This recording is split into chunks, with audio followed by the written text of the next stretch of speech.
This is all wrong. I shouldn't be up here. I should be back in school on the other side of the ocean.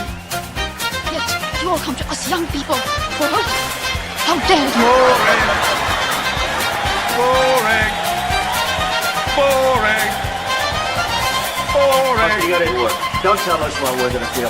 We're trying to solve a problem. Don't tell us what we're going to feel. I'm not telling you. Because you're in no position to dictate that. Remember what you're doing. You're in no position to dictate what we're going to feel.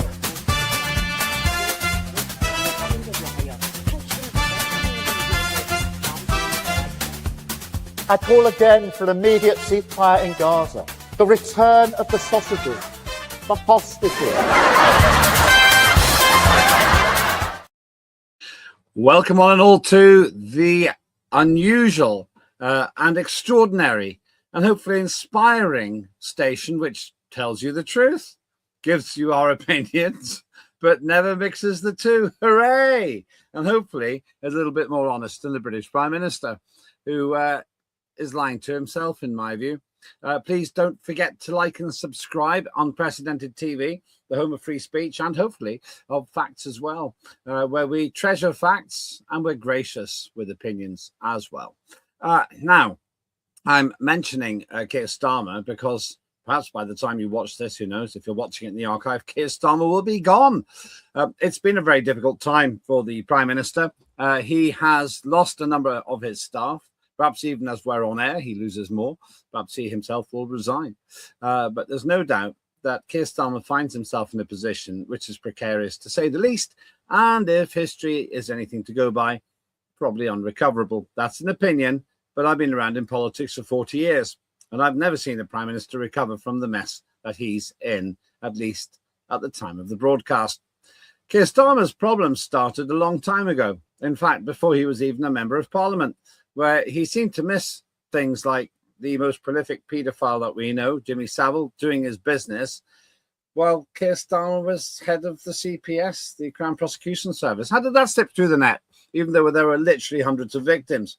Then he went after a member of Parliament, Nigel Evans, who happened to be the Deputy Speaker of the House of Commons, wrecked his life for a couple of years. And the man was found innocent of all charges. And since then, as Prime Minister, he promised change, and he has given us change.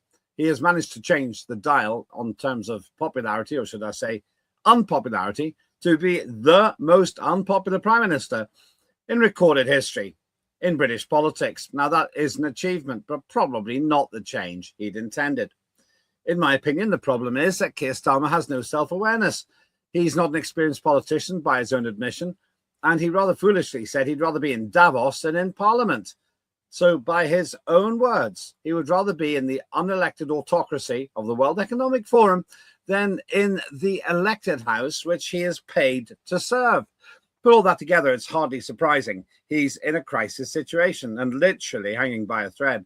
It could be even as we make this show, he's gone, in which I'll put this in now. I told you so, because in my view, his position is unsustainable. But am I the only person who thinks that? Okay, my guest today isn't exactly impartial. He's involved with Advance UK, and he's actually standing against Labour as we speak. And that's Buckley MBE, a man who earned an MBE for something. What did you win that MBE for? What did you earn it for, Nick? Couple of decades work of charity work, stopping young people getting involved in crime and getting homeless people off the streets. So, MBE stands for what? Member of the British Empire. Okay, well, Keir Starmer's a sir, but it almost sounds ironic when you go Sir Keir Starmer these days. Let's go to the big picture here. And as I say, I'm even slightly cautious about doing this subject, but we have to because it's pretty much the only game in town. In the archive, you'll be able to watch and compare how accurate what we're saying here is with what transpires. I would say that Keir Starmer is on the way out. I don't see any recovery for him. We'll look at the details in a moment, but I'll push you to make a prediction before we go into that. He has been a dead man walking since the minute he walked into 10 Downing Street. There was no way he was going to achieve anything because Labour governments only achieve short-term success because they always inherit a healthy economy. this is the first time where Labour is, in the modern time, has come into power and the Tories have ruined the economy. So they were on a hiding for nothing from day one. And the first budget, do you remember the first budget? Yeah. That really was the end of him, his premiership, and this government. They've never recovered from that first budget. So yes, it does seem to me that the Tories did make a bit of a mess of it. I actually studied economics for a while. I did well at school on it and started in university, but then decided actually economics is really a pseudoscience. And it's sort of made up. It's more about psychology. One of my friends said he'd worked out the secret of the success for an economy. He said, I know how you can make the economy grow 5%. Do you know what his solution was? No idea. Make everyone work 5% harder. That is probably true. He didn't exactly explain how to do that. But Thatcher said something, I can't remember the exact phrase. I'll ask the team if they can get it before we finish. She said something about the Conservatives create wealth for you and the Labour Party spends your wealth or something like that. It was a more prosaic statement, I think. But fundamentally, Labour do seem to have utterly failed. You never hear anything about Rachel Reeves anymore. Whatever happened to her? Did she resign as well? And nobody noticed? I've not checked her CV recently, so she may have another fantastic job somewhere. Last thing I read, she was the curling champion of the world. I think she's put that on her CV now as well. Maybe she's also the 10th year in a row been the world bog snorkeling champion. Who knows? The thing is, that somebody said to me, my friend said, I trust her so little that if Rachel Reeves told me she was lying, I wouldn't believe her. Anyway, that's another story. Back to Keir Starmer. Keir Starmer's had a dreadful recent time. The whole Mandelson thing's been an absolute, complete catastrophe for him. And it's hard to understand how he got there, but it's got so bad now. We covered on another show the internals of that. But there's Morgan McSweeney, the man who arguably propelled him into government and into Downing Street. He's been fired. Or apparently he left, but I don't believe that. I think he was pushed. And for the strange reason that Keir Starmer says he was badly advised. And Morgan McSweeney said, I take full responsibility for the Mandelson appointment. Now, Nick, the way I see this, that means that Morgan McSweeney is more powerful than the Prime Minister. The Prime Minister is so feeble-minded that Morgan McSweeney had more to do with the appointment of the British ambassador to Washington than the Prime Minister. What a confession. There's several things in this story now. So the first thing is Keir Starmer has no intentions of going. Doesn't mean he's not going to be gone in the next hour, minute, day, but he has no intentions of stepping down because that's why he's let his chief of staff go. And he's probably said to McSweeney, we're going to sort you out later on down the line, maybe a lordship, maybe something else. The reason why Starmer keeps getting into these problems is because he doesn't know how to make decisions. He's a classic middle manager. He gets told what to do and he tries to implement it to the best of his ability, which isn't that great anyway. Anybody, any politician, anybody with a little bit of sense who gets told, you're going to now appoint an ambassador, or it doesn't have to be in any senior position, you're going to appoint that now. We've got this guy, but we know he's connected to the worst paedophile in American history. We're thinking of letting you nominate him.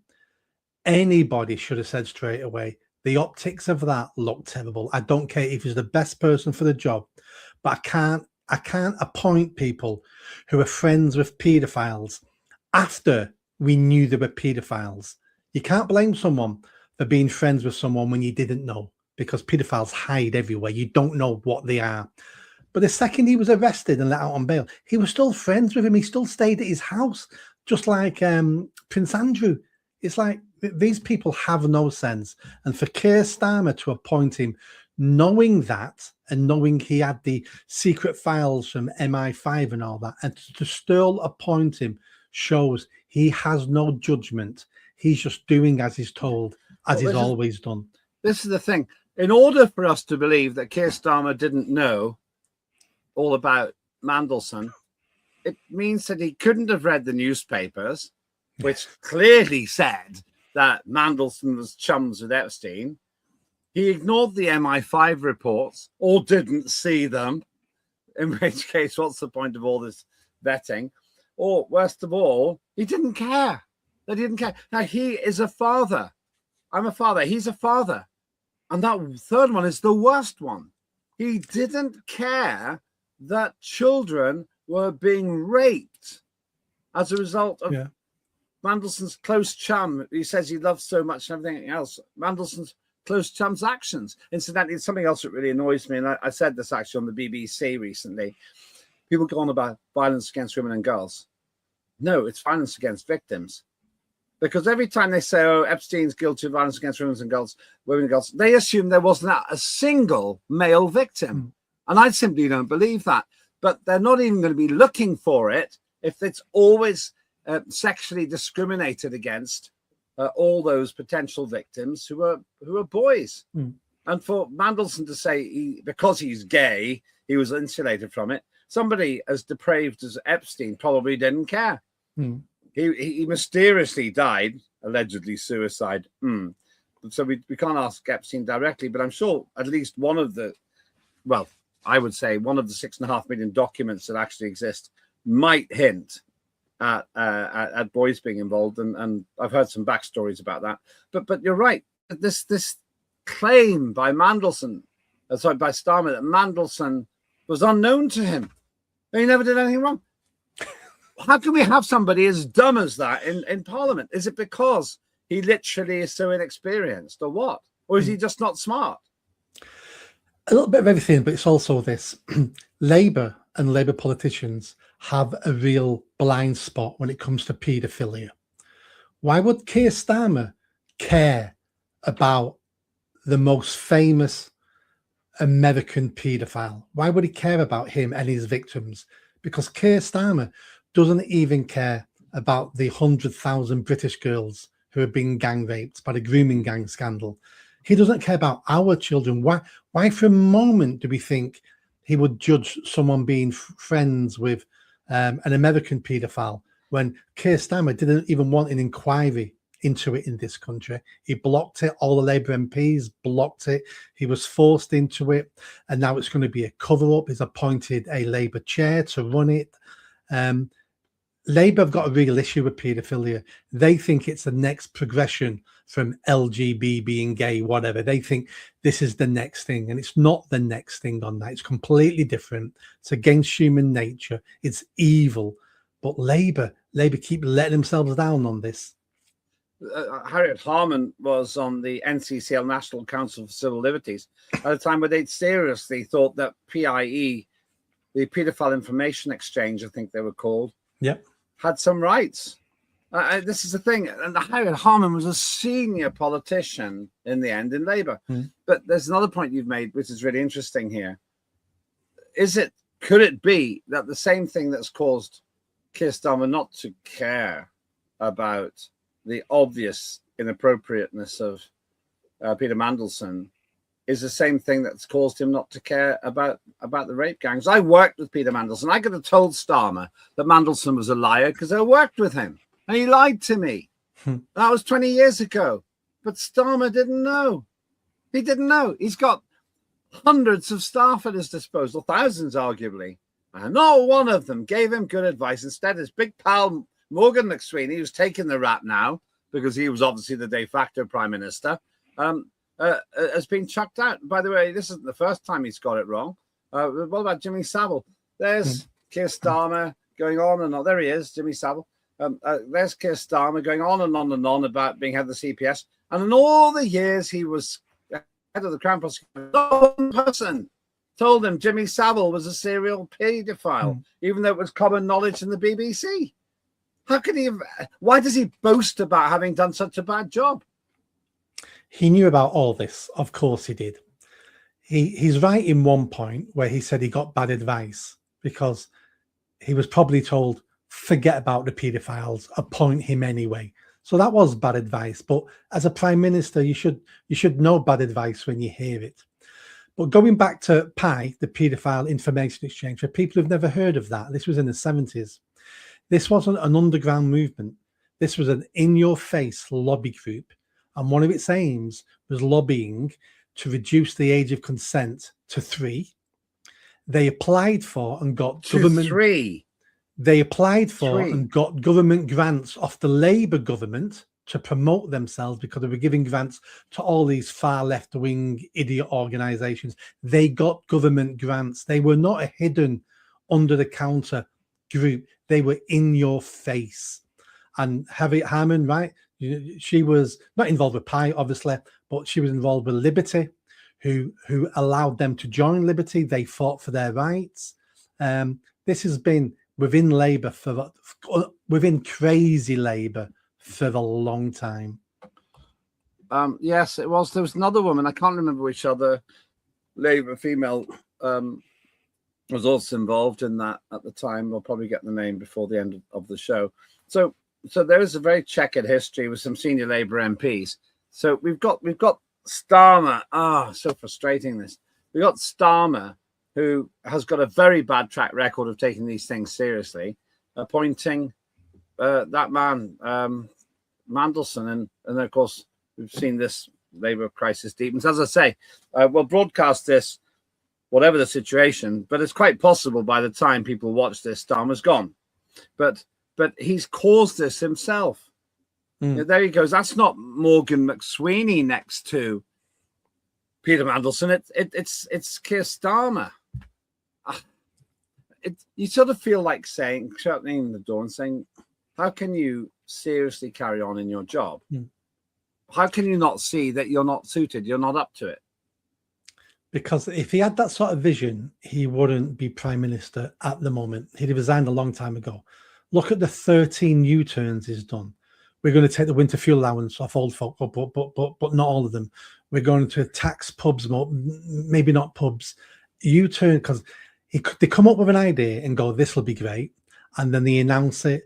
No one's done any research into unintended consequences and a backlash. And the second they get backlash, they know that week they have to backtrack, which makes them even weaker for next time they have to backtrack. It's one fiasco after another. And this is just the latest fiasco. And if none of them made him question his position and resign, this one won't either. Yeah. The only way he goes is when he's challenged by the front bench. When the front bench start going, we want that job, that's when he'll end up leaving then. It was Harriet Harman and Patricia Hewitt, incidentally, who were the two MPs who were around at the time when the NCCL, predecessor to Liberty, I think probably at that time, they were promoting minor attracted persons by another name. It's just shocking, really. We'll come back to you in just a minute. I have to remind you, we've got other very, very hard-hitting programs, and one of the most important is, of course, the wonderful work done by Claire Dyer. Watch it.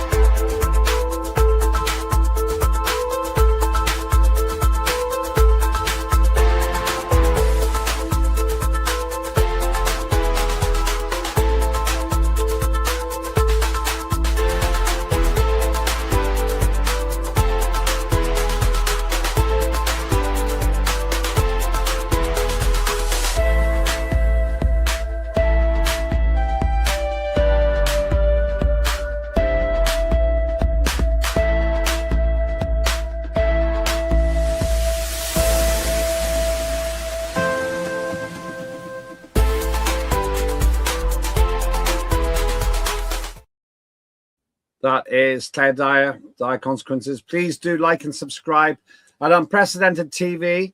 Thanks for all of you who have. It's free and it helps us a lot. But back to Nick Buckley MBE. During the break there, we also got an update on a quote, and apparently it's a paraphrase, but let me read it to you. This is about Margaret Thatcher. She said, the problem with socialism is that you eventually run out of other people's money. Which is pretty good. And I think that there does seem to be this element where they promised no more taxes, and then they've put some of the highest tax increases we've ever had. Now, back to this problem that...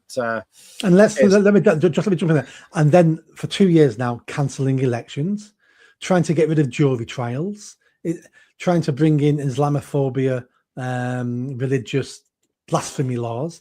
I've never seen a government as authoritarian as this one. I thought the Tories were bad. They started a lot of this, but this government has just taken it and run with it. And in my opinion, they've also got this balmy climate emergency thing. You don't hear much about that anymore. Maybe Rachel Reeves and Ed Miliband have both gone on a long holiday somewhere by plane, no doubt. Now, another thing that happened, and once again, I am acutely aware that this program could be proved right before you even watch it. But Tim Allen, who's some communications guru, there he is, number 10 communications chief, quits. He quit as well.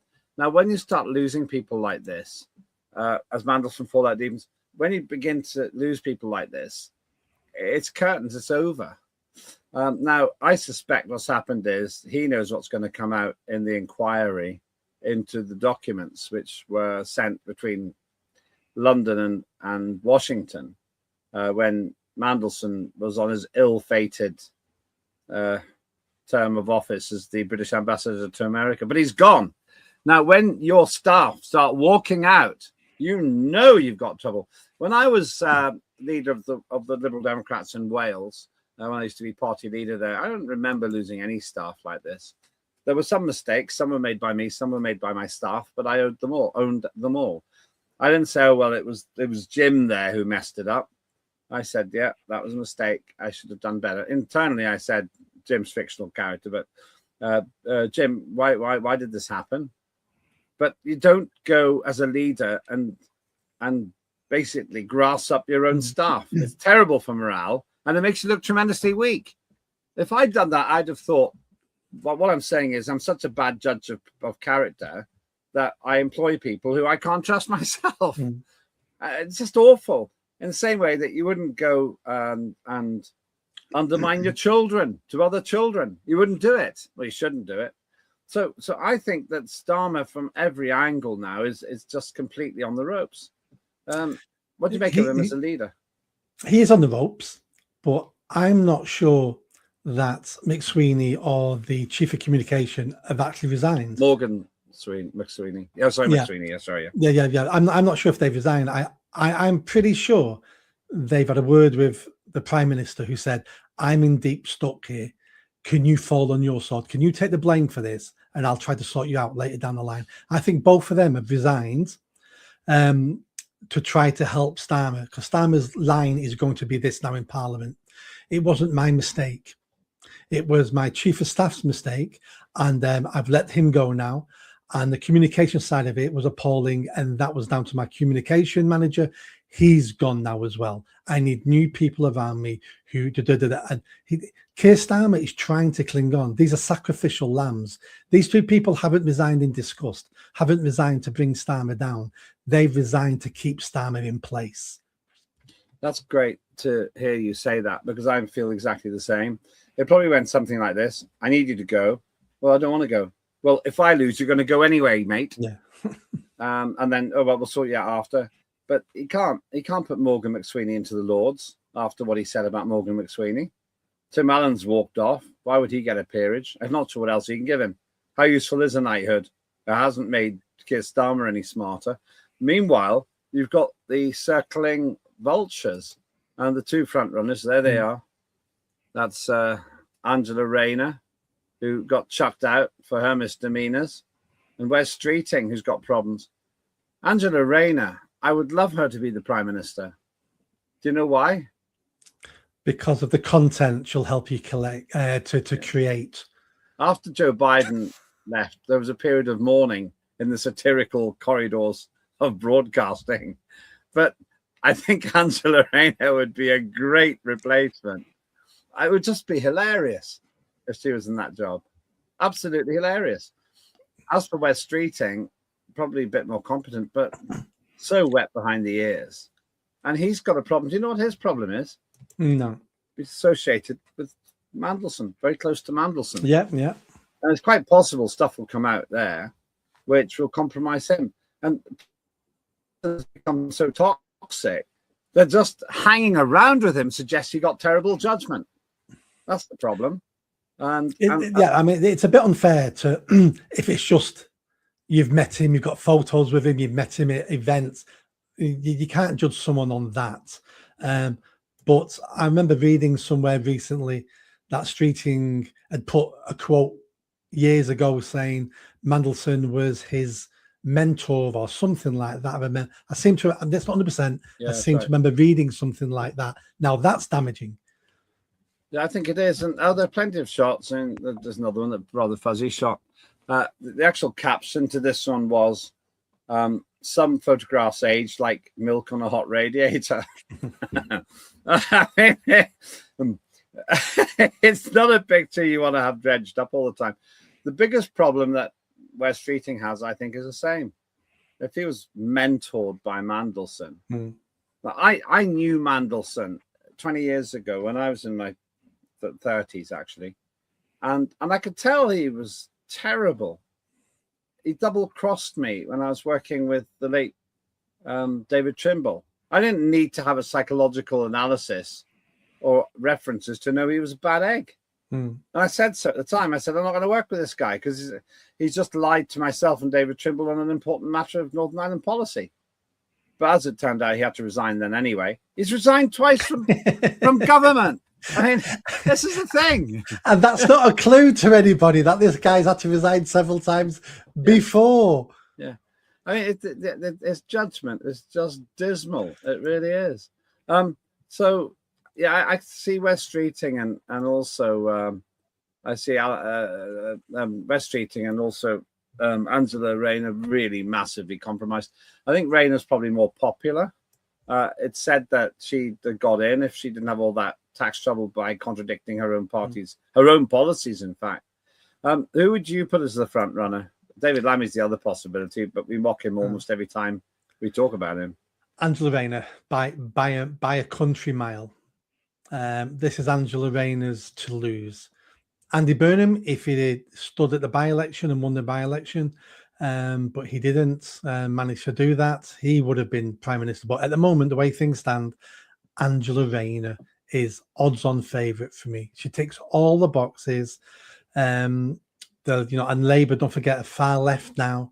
So Angela Rayner, all my money on her. Yeah, I just think she's the most likely. And if she's got any sense, she'd reach out to Wes Streeting and go, which job do you want?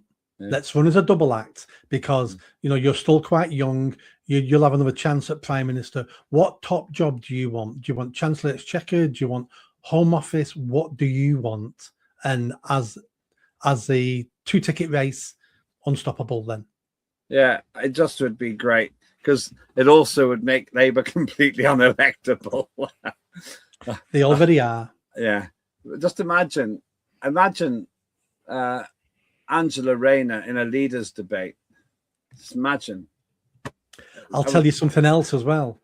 It wouldn't surprise me if she, which she would have already done, reaches out to Andy Burnham. Andy, I need your support on this. And when I become Prime Minister, I'm going to open the door for you to come back to Westminster. And the second she's Prime Minister, she bolts that door shut. Yeah, well, then she's, oh, sorry, I can't do it. It's the Tory scum that made me do it. Have a fag. There we go. You mentioned the by-election. I'll come to it in a minute. So overall, I don't think Starmer can survive this. I feel he's already lost. I've never known a Prime Minister recover from something as bad as this. Starmer's drowning, and he just can't bring it together. He messed up on the terrible judgment about Mandelson. He's lost people. Who knows how many more? They're just dropping like flies. As I say, by the time people are watching this, he could be gone already. But is there any way back? Let me ask you an open. It's a closed question, but an open answer. When do you think Starmer will not be Prime Minister anymore? 2 weeks. Okay. I don't think he'll go this week. I think he's going to fight to the death this week. He'll cling on. Okay, we're filming this in the second week of February, so certainly by the end of February, you'd say. Yeah, he'll be gone by then. He'll understand. A week from now, he'll understand his position is untenable. The front bench runners and riders will all be active, and he'll be told, it's over, Keir. It's over. You either resign, in which case, you know, there's all sorts of things in the party for you, or we end up having to kick you out, and that's going to damage your reputation, damage the party. He's probably got another week or two before he accepts it, and then there'll be a leadership election. Originally, I thought it won't be till after May, but all those running riders now are looking around each other going, someone's going to make a move soon. And if I don't make a move, I may miss the boat. I think he'll be finished before May as well now. I would have said May, absolute backstop, but actually it's only going to take more embarrassing revelations directly about Starmer, and then he'll go because he's thrown his shield away. That was Morgan McSweeney. Tim Allen's jumped out of the bus before it hits the wall. He's got no further protection. He's also got the ignominious court cases, those 3 handsome young Ukrainian men to look forward to at some time in April. Oh, we forgot all about that, haven't we? We forgot all about the rent boys. Well, we don't know they're rent boys, do we? They're just handsome young men who had very interesting social profiles. Okay, nothing's been proved. I'll accept that. I think Labour will also be looking at this. If we get rid of Starmer now before May elections, we're bound to get a bounce in the polls, because we can blame everything on Keir Starmer. We can spend the next few months going, this is a fresh start, we're correcting the mistakes, blah, blah, blah, blah, blah, and just use it as pure propaganda for the May elections. And they'll still do badly, but they may not do as badly as they would have done. And then it'll all go downhill, of course it will. But they could be looking at maybe trying to get a ex-Starmer bounce out of this. Yeah, I have to say that I'm sure there would be a bounce if he left, whoever came in, even Rain in the short term. But the other big one, and once again, we'll see what happens, but it's the by-election that you're involved in. We've looked at the odds here. Your odds beginning to shift. It's 80-1 now. It was 100-1. And you're actually 4th place in terms of the odds. That's not bad. Well, you're ahead of the Lib Dems and the Conservatives. When I entered, we weren't even being polled. Then I saw we were 200-1. Then I saw we were 100-1. So that's just cheered me up. We're now, what do you say, 88-1? No, 80-1. 80-1. It's the best odds there. Yeah, I mean, it's hard because we're a new party. But as it's going on, I'm getting more traction, more messages, more people are beginning to hear that I'm standing and what I stand for. My 5-point plan manifesto went down really, really well, because no one else has got a manifesto. They're all talking about national stuff. You vote for me and we're going to stop the boats. You vote for me and we're going to save the NHS. And I'm like, no one's going to do any of those things. You vote for me and I'm going to have a local inquiry into the grooming gangs. You vote for me and I'm going to personally fund an anti-knife crime project for the streets. Everyone's talking national. There's only me talking local. Nice little advert. Now I'm going to have to ask the Greens and Reform and Labour to come on. They can balance. I do want to do that as well. We might have the Workers' Party of Britain.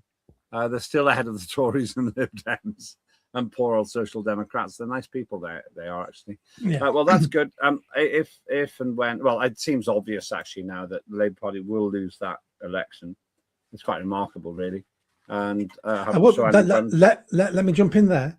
I'm not 100% sure of that yet, because what we've got now is we've now got shy Labour voters. So nobody wants to admit that they're going to vote Labour. Some people can't bring themselves to vote Green.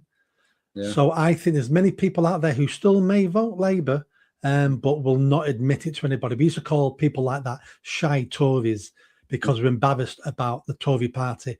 Now I think we've got shy Labour voters. Remarkable. Well, there's nothing shy about you. Thank you very much indeed. That is Nick Buckley MBE, who was a contributor here on Unprecedented TV long before he became a candidate. So we continue speaking to him. We will reach out to the other party candidates and see if we can get them on as well. In the meantime, I'll just make 2 observations before we finish. Number one, Keir Starmer's dead duck. Now he can't carry on as Prime Minister. Abysmal judgment, consistently so. And the other thing about him is that he doesn't realise it. And that lack of self-awareness has been the problem all along. The big one is Labour seem in an irrecoverable nosedive, a doom loop, I think some people call it. I have to say I tend to agree with Nick Buckley. I think that Angela Rayner's the most likely next leader. Bring it on. I think that will restore all the lost mirth and satire that disappeared down the plug hole when Biden stopped being US president. Anyway, we'll see. Thanks so much. Please do like and subscribe. Unprecedented TV. The more of you do that, the more we can do here. Thanks so much for being involved by watching. And the biggest thing for me to ask you to do is keep thinking for yourself. That's what this station's all about. Unprecedented, ruthless with facts, gracious with views. I'm Lembit Öpik, and that was Unprecedented TV's Lembit Öpik Live. Have a good day.